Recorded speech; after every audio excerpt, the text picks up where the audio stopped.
Hello students, मेरा नाम है अरुण शर्मा। आप सभी का अरुण कोचिंग क्लासेस में बहुत बहुत स्वागत है।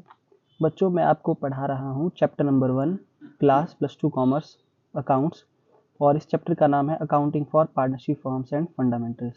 तो बच्चों, जो हमारा आज का टॉपिक है, थ्योरी का टॉपिक, वो है when amount of appropriation more than the available profits. तो बच्चों, मेरी आपसे रिक्वेस्ट है इस लेक्चर को शुरू करने से पहले कि प्लीज़ आप मेरे चैनल को सब्सक्राइब करें, बेल आइकन को प्रेस करें। मैं आपको बता देता हूँ, आज का ये जो लेक्चर है बहुत लंबा नहीं होगा, और इसका मैं आपको एक क्वेश्चन भी करके दिखाऊंगा।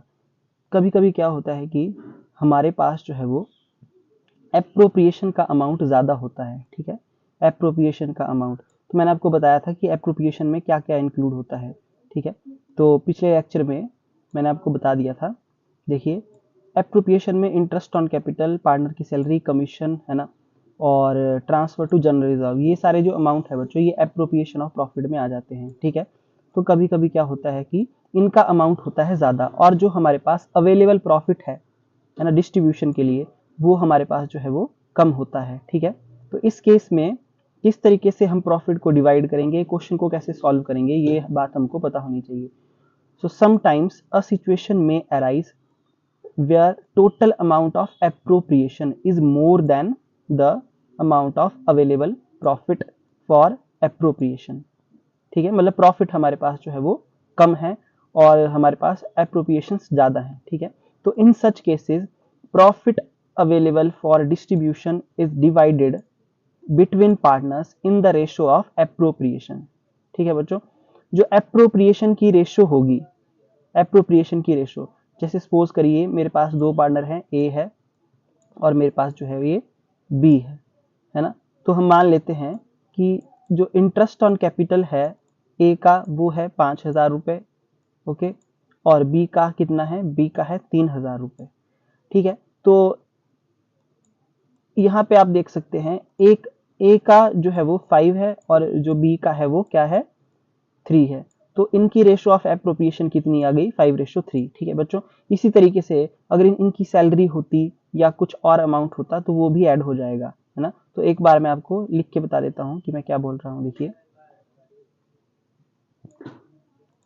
जैसे ये मेरे दो पार्टनर्स हो गए, ए